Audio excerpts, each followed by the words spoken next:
Hello and welcome back to the Book Marketing Tips and Author Success Podcast. And I want to start this podcast by giving Amy a shout out. She is, well, as we're recording this, by the time it hits your phone, it'll probably be a week or so later, but she's hitting her 12-year anniversary with us. And I got to tell you, I mean, anyone who can hang around with me for 12 years. We're a good team. What? We're a good team. Yeah. Yeah. We're a really good team. And it is, but it's an amazing ride, Amy. So I just want to thank you and have everybody write Amy, give her a shout out. Yes, if you want to give me a present for it, send us some show ideas. That would be perfect. Oh my gosh. Yeah. Yeah.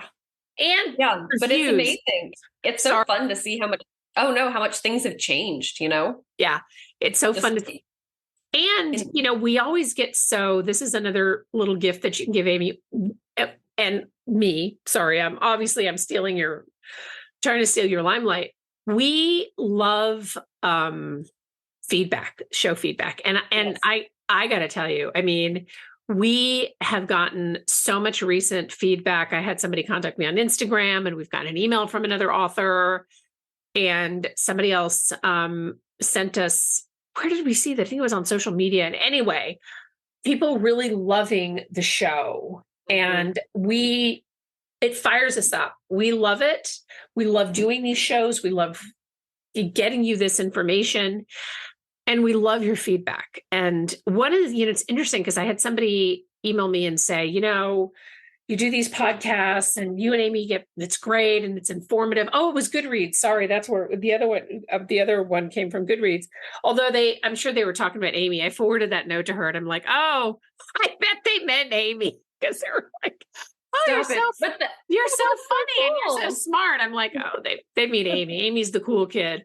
That was very cool, though. I love how widespread our podcast exposure is now, you know? Yeah. It's amazing. Yeah. I really love that too. But somebody else had emailed us and said, you give away so much for free and you give away so much great information and you do have a business. I mean, you do book marketing and publicity. And are you worried that you're giving it all away for free? And the short answer to that is no, we're not. We're never really worried. The longer answer is, and Amy and I are both very dedicated to this. And if you've ever had any interaction with Amy, if you've ever written us to do work together, you know this firsthand. We're big on author education, and educated authors make smart choices. And that is at the heart and soul of really what this podcast is about, because there's a lot of confusing information out there. And some of it, and it's confusing just because some of it is, it's relative, it's opinion-based, all those things. But many times authors dive into publishing and just have no idea where they're going to go next. Right. Yeah. Mm-hmm. Absolutely. Yep. We sometimes, it doesn't always make us friends when we're honest with people and try to point them in the right direction. But I will say overwhelmingly, most people really appreciate it. Some people get a little bristly with honesty, but I love that we are that honest. I mean, we're honest in ways that serve no purpose for us. You know what I mean? Yeah. It makes no difference to our bottom line. It doesn't affect the work we would do for somebody. It really is just about helping authors ensure they build better brands, make smarter decisions, because we get plenty of authors that come to us when they're trying to dig out of holes, and it's hard, and it's hard to get motivated again. So we love when authors are open-minded to that and are thinking like, nope, just give it to me straight. Let's make this work. Like, those are my favorite people to work with. Well, because I'll never forget the author and we actually did a show on this, the author who came to me after he had selected a marketing company. And if you could see me, I'm doing air quotes right now. They basically just took his money and promised him a bunch of nebulous things and $7,000 later, this guy was like, I'm giving up. I had a dream. I don't have a dream anymore. They killed it. They killed it. They killed it. You know what I mean? And he emailed me and I tried to sort of say, look, I know this is a hard run. And there are some, sketchy things out there in publishing, unfortunately, but don't give up. And I don't know whatever happened to him, but that really, I never read his book. I don't know him from Adam, but just as a community, I mean, that really, that bothers me and it bothers Amy. So so anyway, I just had to go on that. I had to go on my little rant because I felt like it needed to be said. And again, happy anniversary, Amy. Thank you for 12 really amazing years. We may do a show. We're going to get together and celebrate her anniversary probably a little bit later this year, but we're going to get together and we may do a show together, just like we did when I was in Nashville. That was really, that was really fun. Yeah. So today's show was actually also shared with, so we asked some of our returning clients. So we have some authors that we've worked with multiple times and they're sitting on this newsletter list. And we asked them, we said, what advice would you give to authors? And some of the advice was just like, really, I mean, it was like, keep going. I mean, there was no magic bullet in that advice, which actually was kind of cool, right? Because it was just like, just get your ducks in a row, don't give up, keep writing books, all of that stuff. Mm-hmm. But one of the standout ones, and Amy and I just like, it was one of those dumb moments, talked about book awards and contests. And I'm like, why have we not done a show on this? Right. I know that was very cool because like you said, Penny, we kind of just based on who is on this list. And obviously we know these authors pretty well by now. I wasn't necessarily expecting to be surprised by what they had to say. It was more a great confirmation that, yes, these are why they're some of our favorite authors and some of the hardest working authors we've worked with. The kind of feedback that they give was appropriate. But yeah, that was such a cool, unexpected piece of advice and information, just, to go after book awards and contests. And the authors kind of, they basically said, it's such a great feeling, of all the things that you can't control in terms of, and you mentioned this a little bit earlier, Penny, of all the things you can't control in terms of the market and how your book is received right at the get-go and things like that. But we get so many authors that are like, I know I wrote a good book, who really don't get their due in terms of, the attention and the splash that they get to make when they release. I think book awards and contests are such a great confirmation of the hard work that they put in the product that they created.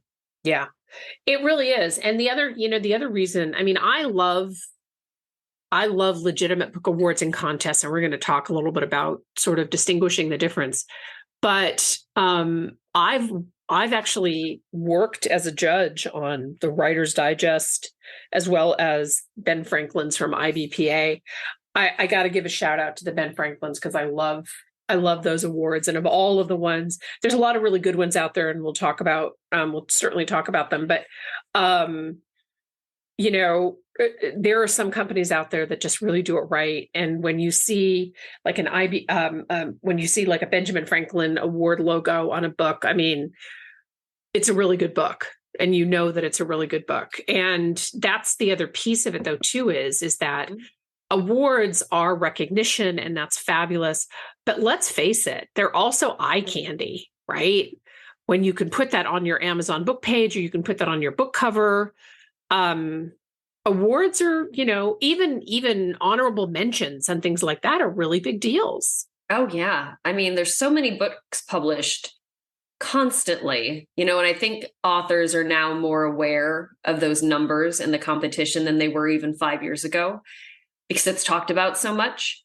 But yeah, and when I see a book award too, and I realize I'm coming at it from a slightly different perspective, but even consumers know that those kind of things aren't just handed out. They're not participation trophies, Mm-hmm. So it shows that an author is really putting themselves out there, putting in the work, making the right connections, putting the effort into making sure their book gets recognized and found. And I think that also says so much. Yeah, exactly. And I think that one of the things that you want to look for, so and I'm just going to put this out there. There are a lot of really great book awards, and we're going to talk about how to find them in just a minute. But there are some that are not great.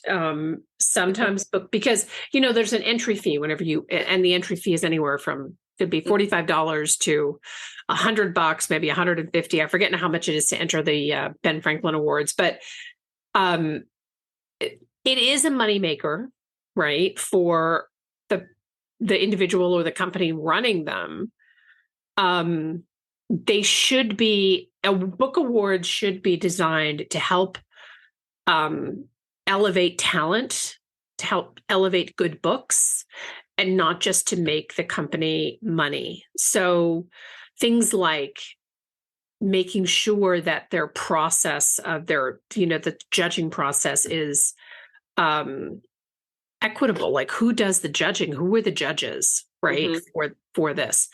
And what, I would actually start to do some research on book awards in terms of who runs them, who recognizes them, and who is, because I think like we work with reader views. We work with them on reviews and stuff. They have a great contest that they do. We actually do have a prize that we offer for their contest. And that's, if a company like IBPA or like reader views, those are places that they are legitimately invested in an author's success. They probably make almost nothing on the entry fee for the book awards because they do so much to, there are a lot of different pieces to promoting the book awards and promoting the books who won and things like that. Yeah, definitely. I mean, I think that's a good point, Penny, that checking their socials, checking what they do in general. Are they active on social media? Are they blogging? That's a very good point because yes, the award is great, but what a nice bonus to know that they put it out there for the reader market to see as well. Yeah, exactly. So, things like you want to be careful of book awards that have some kind of an upsell, right? So some companies, and I can't speak to like the two that I've already mentioned, and those aren't, I know I've repeated those two awards just because they're top of mind, but some companies, some award companies, legitimate award companies, they have a fee for like logo stickers for your book, which I realize the idea of logo stickers on a print book when we're in such a digital age does date me, but sometimes they'll charge for that. And that's not an unreasonable thing, right? So sometimes they'll have, there will be there'll be small charges outside of what you paid. In some cases, the fee includes, because sometimes like when I was judging for IBPA, when I was judging for their Ben Franklins, I always picked the nonfiction category just because that's what I write. So it was easier for me. And I had coffee table books and things. So in those cases, like the sticker logo on those, the beautiful gold sticker logo would be a lovely addition to it. And in some cases, you do have to pay additional for those, but there shouldn't be any kind of an upsell. Like somebody shouldn't say, well, okay, it's $25 for the contest, but if you want somebody to actually judge your book, and I'm exaggerating, of course, right? It's an additional $75. And the other thing that you want to be careful of is that you don't want to enter a contest and then forfeit the rights to your book, because that's kind of a big deal. There is the Alliance of Independent Authors, and we can put some of these links. Amy has a couple of links that she's added.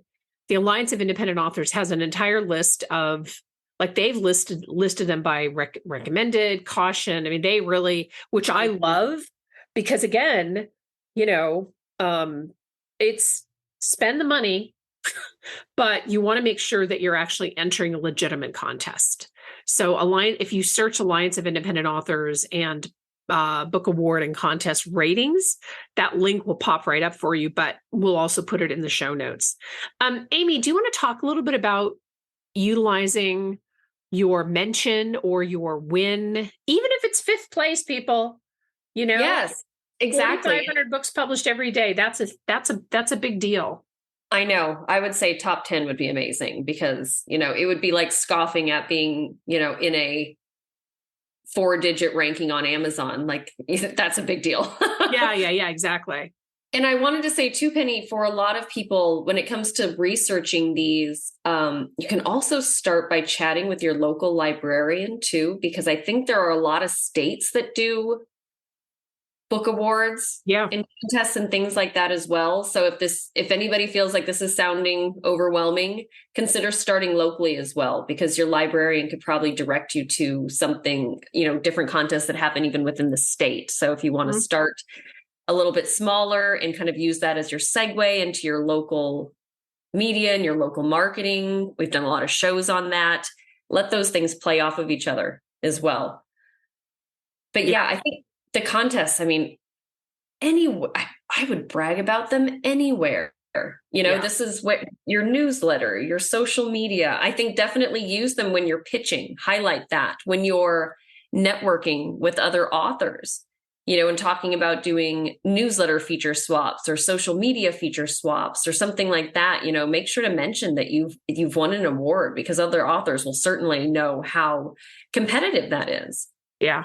And make a big deal about it on your Amazon page. And Penny, you've mentioned this before, just make sure you have the documentation to back it up, so be prepared to have that link to your mention, your feature, whatever it is on the contest site. Highlight it on your website so you can point to it. And to Penny's point about having the logo or the seal or anything that they provide in terms of representing that contest in your marketing, in your branding, be sure to get a hold of that too. That is definitely, if they do charge a small fee for that, I think it's definitely worth it, because anytime you want to use it in a retail situation, you always want to make sure you have the documentation to back it up. Yeah, exactly. And I also think that when you're looking at contests, so one of the things that IBPA does, and I think, I know that Reader Views does this because that's how their awards are sort of segmented, right?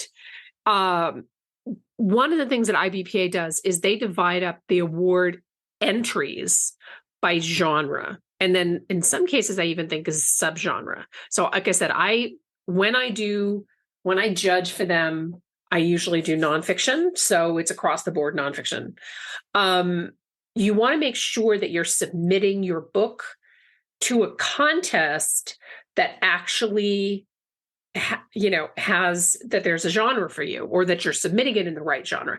And I know that sounds, again, like that's just weird that she would say that, but I many times got books sent to me for judging that actually should have been in a different genre, right? So it really is, and I know we've talked about this on the show before. When you're picking a contest, take a look and see what, who has won the contest before, what are the entries, because it's going to be much harder for you to win a contest if it's just a hodgepodge of all the judges cross, they look at all different genres, then they try to pick from that. Like that doesn't, and I know some contests that we probably wouldn't recommend do operate that way. So, it's much better to have people who are contests that are segmented by genre and subgenre if need be. Yeah, absolutely. And it's amazing when you look at some of these compilation lists that sites have pulled together, how niche some of them get, how specific to certain topics they get. I mean, there really is almost something, dare I say, something for everyone out there, in addition to, as you've mentioned, some of the more competitive ones where you may be competing with, broader genres potentially. But it's amazing how refined some of these get as well. Yeah, which really it doesn't serve you to sit in a pool of a lot, like, for example, I say that I judge the nonfiction, but within that, you're going to have, nonfiction, you're going to have books for lawyers, you're going to have self-help books, you're going to have all of this other stuff. So it's really important to make sure that you're getting into the right lane when it comes to, to contests and things like that. And the other thing about it is too, is that when, so some contests start, they give their judges, because I know, like Forward Magazine and IBPA and also maybe even reader views, they get a lot of submissions. So the time between, I used to have 6 months, I think, to do my judging on books. So a lot of these contests are not immediate. And all that to say, I recommend that you start sooner rather than later, because many of these contests have, like, they want like the current year book, right? So 2020, published in 2023, that's what they're looking for. So if your book is 5 years old, it's not really something that you can, there aren't a lot of contests, or if any, legitimate ones that are open to older books. Well, and I love seeing how open this is to, it's very modern, but how open a lot of these are to self-published books now too, Penny, compared to probably what we would have seen even 5 years ago, like an extensive number of awards that are specifically, that were created for self-published authors, because for so long, y'all were not allowed into the, at the cool kids lunch table for a lot of these things. But it's amazing how many of the ones that have been around a while now allow self-published books, but how many have been created specifically to make space for self-published authors. Right, exactly. And that has been a very, very big bonus. Previously, there were, not a lot of, I think maybe less than a handful of places that would consider doing contests with self-published books. And that's part of the reason why the contest piece of it got a little out of control for a while, because there were a lot of places like, oh, well, these self-published authors want, for $50, I'll judge your book. It's like, oh, right. Right. Like, it's not really that. That's not really. See what this guy in his basement has to say about it. Like, here's a sticker. Right. Right. Exactly. But I think that it's and there are, who shall remain nameless, but they're on this list that we'll put in the show notes. There are companies that get you in the door with a contest only to upsell you on lots of other stuff. And that's not really the point of entering a contest. The other piece of it though too is that, and we get authors that ask us, so as part of your marketing, are you going to enter me in some contests? And I encourage authors, otherwise we wouldn't do a show about it, to enter contests. But the process for entering a contest does involve, in some cases, the contest fee, but more importantly, it involves the paperwork that you need to fill out, your book description, what your book's about, anything else important or significant that they need to know about you, those types of things. So there is a little bit of work. It's not just a matter of flipping a book in an envelope and mailing it off to somebody. There's a little bit of, there is a little bit involved in that. And the process, the more, I don't want to use the word tedious, but I think the more that the process involves, typically the more serious the organization takes the contest. Because I know, like, when I used to get like Writer's Digest, when I used to get the book for, they had, the author had to include about the book and information, and it was not a one and done kind of thing for these folks. They put a lot of effort into these contests, but we love them. We love contests. We think authors, and I know some authors that just religiously submit their book, within the window of the time that they can. They religiously submit their book to contests, and sometimes they win, sometimes they get honorable mentions. And it's definitely it's definitely something that we recommend that you start to look up. And like I said, we'll put the link in the show notes. Amy, did you have anything else you wanted to add on the? No, I think we covered it. I was just going to say, as a bonus, this is also something that I am very confident that any of y'all that listen, that are bothering to tune in and listen to these shows, you can handle this, because we get that question a lot from our clients. Like, what should I be doing right now? what can I do while you're doing your work? You know what I mean? Like, if there's something that I can be doing to make the most of my other marketing or to make the most of my time. And we know that marketing can be complicated and tedious and feel like a second job sometimes. So if you're kind of in that headspace, this is one of those things we're confident you can do. You know, it's checking things off the list and it will serve you really well. Yeah, it will definitely serve you really well. Thank you so much for tuning in. This is Penny Sansevieri, and happy anniversary to Amy Cornell. Thank you. As I said, send her lots of notes. She loves that. Notes and reviews. Yes. Notes and reviews. Thank you so much for tuning in, and we'll see you next time. Bye-bye.